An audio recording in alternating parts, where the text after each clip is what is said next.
For executive compensation, data should reflect the current or upcoming school year, except where noted in the data fields. Report only the amount paid by the school. Do not include employee contributions. Report the annual amount paid by the school.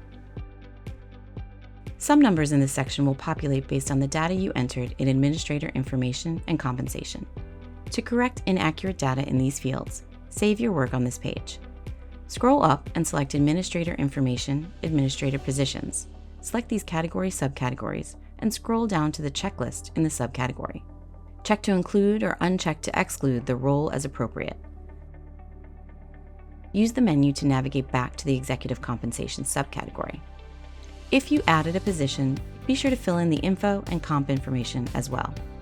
If the compensation information carried over is incorrect, navigate to the Administrator Compensation for President, HOS, CFO, and correct those entries.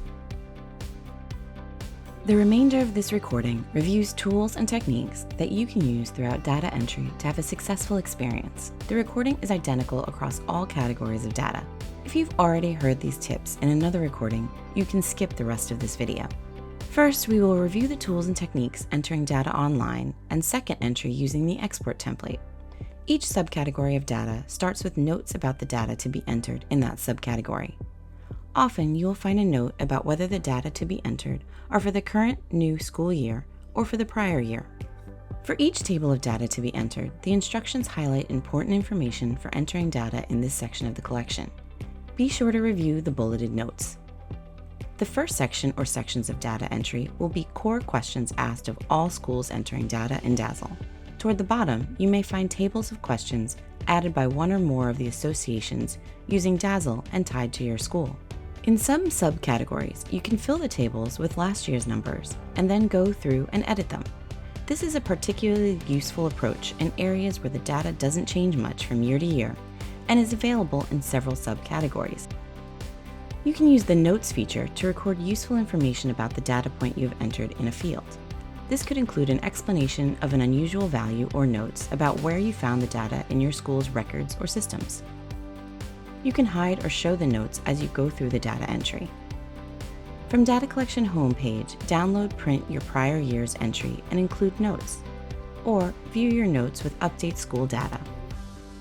As you enter more data, it can become difficult to find fields that need to be filled in. Click Highlight Missing Data at the top of the page to find those fields. The system will highlight with pink stripes any fields on the page that are missing data, making it easy to find them and fill them in. To find questions relevant to a data point, mouse over the question mark icon for that row, column, and/or section of data.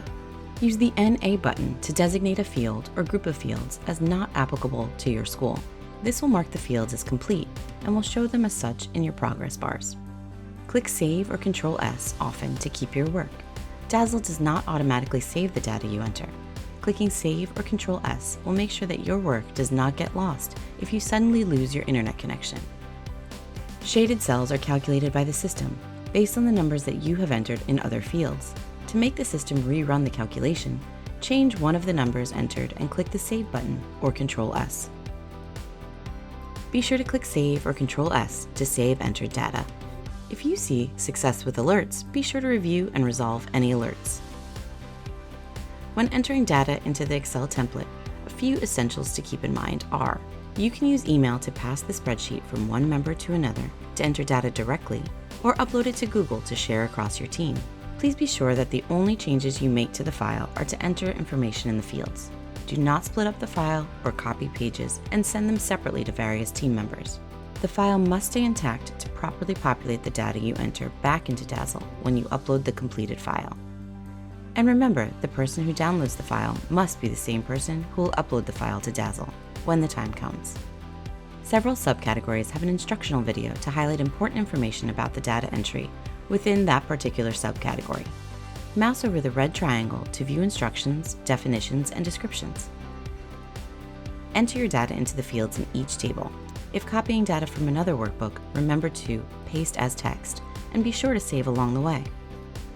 After entering some data or a full data collection part, upload your work to DASL to take advantage of the online tools to add notes, find missing data, or mark a field not applicable, and check your data quality. Whether entering online or after importing, take advantage of the Review Data tab in DASL to ensure quality data throughout your data entry. And be sure to click Save or Control S before you log off, and you can pick up where you left off when you log in next time.